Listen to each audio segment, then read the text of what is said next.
Hola, muy buenas. Vídeos para facilitar la tutorización del trabajo fin de estudios en el máster de profesorado. Comenzamos. En este vídeo te voy a explicar cómo realizar el marco aplicado en el modelo de programación tradicional. Recordemos que en el esquema general de nuestro trabajo fin de estudios, el marco aplicado constituye el tercer elemento de contenido. El marco aplicado tiene diferentes epígrafes. El 3.1, contexto, ámbito de intervención y destinatarios, ya lo hemos visto en otros vídeos. Consúltalo. Como opciones de intervención, recordemos que teníamos 4 opciones. 2 relacionadas con el modelo de programación, el modelo Seneca y el modelo tradicional, y otras 2 relacionadas con intervenciones generales, ya sea a través de planes y programas de la Junta de Andalucía o ya sea a través de propuestas de investigación, evaluación e intervención educativa. En este vídeo nos centraremos en el modelo tradicional de programación. Si observamos ambos esquemas o modelos de programación, vemos elementos comunes y elementos diferenciales. Por ejemplo, ambos esquemas coinciden en este apartado. En el siguiente apartado también coinciden, simplemente que los criterios de evaluación en el esquema tradicional están dentro del que evaluar. El siguiente apartado, en el fondo, también coinciden, pero en el modelo Seneca se contemplan contextos y escenarios de aprendizaje y procesos cognitivos, cosa que no ocurre en el modelo tradicional. El siguiente apartado, aunque de diferente manera, también vienen a coincidir ambos esquemas o modelos de programación. Vamos a empezar con el primero de los elementos. Respecto al producto final, aquí os pongo un ejemplo. Este ejemplo lo veo con un modelo mucho más atractivo, motivador y que contribuye al desarrollo de la realidad. El mismo ejemplo, pero simplemente como un trabajo para entregar al docente, lo veo con menor grado de desarrollo competencial y de capacidades.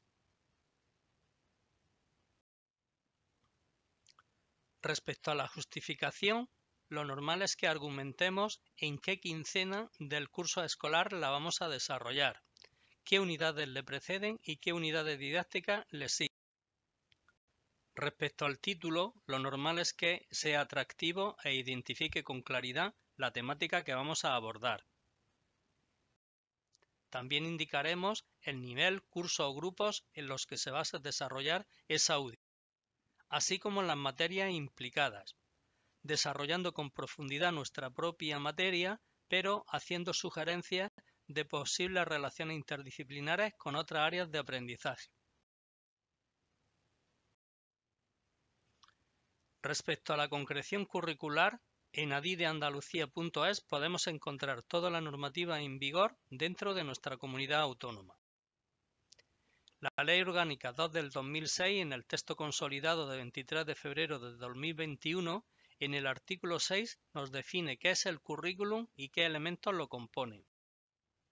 La misma Ley Orgánica, en el artículo 3, establece las diferentes enseñanzas de nuestro sistema educativo, y yo en rojo he marcado aquellas para las que habilita el máster de profesorado en educación secundaria obligatoria, bachillerato, formación profesional o enseñanza de idiomas. El Real Decreto 1105/2014 en el artículo 2 nos define cuál es el currículum y qué elementos lo componen. Y en el apartado 2 de ese mismo artículo 2 nos establece las 7 competencias que tenemos ahora mismo en vigor. Te aconsejo que visites esta página del Ministerio de Educación, ya que en ella encontrarás información precisa acerca de las 7 competencias que tenemos en vigor en nuestro sistema educativo. El Real Decreto 1105/2014, en el artículo 6, nos establece cuáles son los elementos transversales del currículum, los cuales tendrás que incorporar de manera obligatoria algunos de ellos en cada una de tus unidades didácticas. La Ley Orgánica del 2006, en el texto consolidado de 23 de febrero del 2021, en estos artículos establece las capacidades u objetivos generales de cada una de esas etapas. Para la enseñanza de idiomas le dedica el capítulo 7, aunque los objetivos están establecidos en el decreto 499/2019.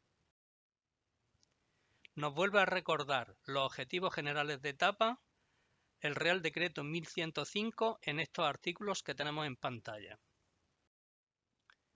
El Real Decreto 1105/2014 en el anexo 1 establece las materias del bloque de asignaturas troncales.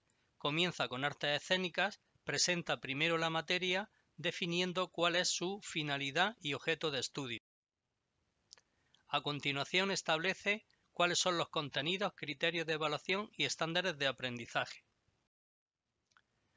La orden de 15 de enero del 2021 tiene varios anexos muy interesantes. En el 2 está dedicado a materias troncales, el 3 a materias específicas y el 4 a materias de libre configuración. Tú tendrás que buscar el anexo que corresponda a tu materia. El anexo 2 está destinado a materias del bloque de asignaturas troncales. Comienza por biología y geología, presenta primero la materia, define cuál es su finalidad y en qué niveles educativos se trata. A continuación, nos dice en qué medida esa materia contribuye al desarrollo de las competencias.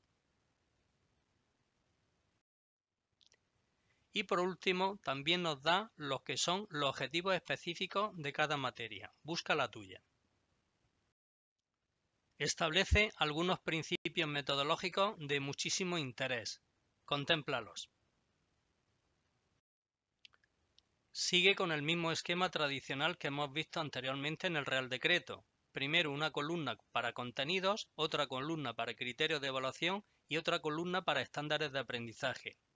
Observan que los criterios de evaluación al final cada uno de ellos tiene en siglas el desarrollo de las competencias clave que propone la ley y que también hay una correlación entre criterios de evaluación y estándares de aprendizaje si te das cuenta en el sistema de numeración. Bien, ya sabemos cuáles son los diferentes elementos curriculares. También los sabemos localizar dentro de la normativa y a su vez la normativa la podemos buscar en el portal de ADIDE. Lo primero que tendremos que hacer es realizar una correspondencia entre el producto final y los posibles criterios de evaluación que contempla nuestra área o materia, sabiendo que los criterios están relacionados con estándares de aprendizaje y con bloques de contenido.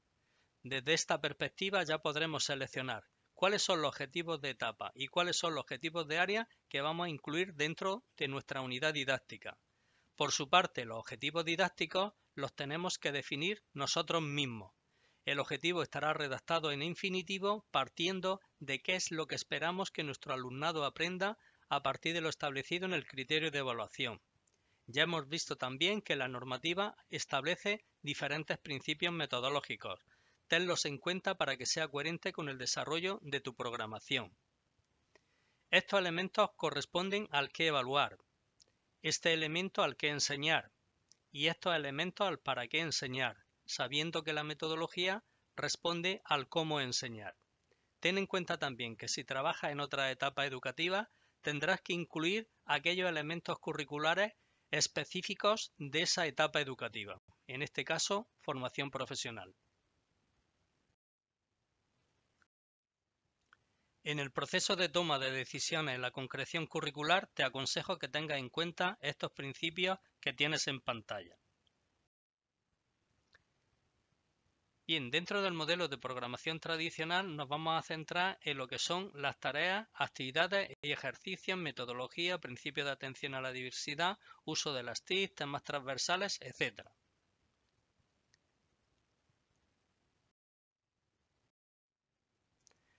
Comenzaremos diferenciando entre tarea, actividad y ejercicio. Las tareas son acciones o conjuntos de acciones a través de las cuales llegamos a resolver un problema o a plantear un reto y a resolver ese reto. En el ejemplo que traemos entre manos era el diseño de una guía turística sobre elementos del patrimonio. Esa misma tarea puede contemplar diferentes actividades. Por ejemplo, una de esas actividades sería la de diseñar un blog. Y más actividades relacionadas sería, por ejemplo, hacer entradas en ese blog con vídeos, audios, fragmentos de texto a través de los cuales vamos describiendo los distintos elementos del patrimonio. Y algunos ejemplos de ejercicios sería, por ejemplo, pues acciones a través de las cuales llegamos a aplicar un tipo de procedimiento o de conocimiento de manera repetitiva. Por ejemplo, le enseñaremos a los alumnos cómo editar un vídeo o un fragmento de audio para recortar partes que son de escaso interés. Aquí os doy algunos principios a través de los cuales definimos tarea, actividad y ejercicio. Respecto a la metodología, tendremos en cuenta los principios metodológicos, los agrupamientos, los materiales, los recursos, el rol del docente, el rol del alumnado, el rol de la familia.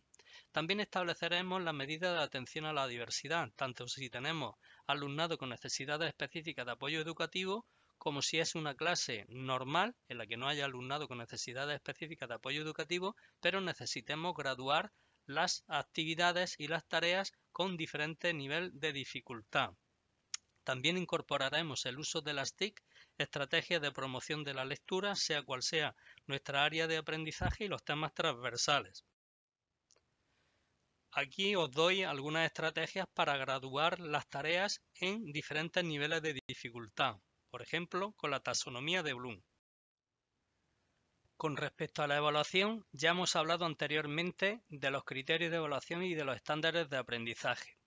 Respecto al cuándo evaluar, contemplaremos diferentes fases, una evaluación diagnóstica o inicial al comienzo de la unidad didáctica, una evaluación continua y formativa que nos proporcione información y retroalimentación de las posibles dificultades y errores que comete el alumnado para que le ayudemos a superarlos, y cuáles son las tareas o actividades que vamos a considerar en la evaluación final.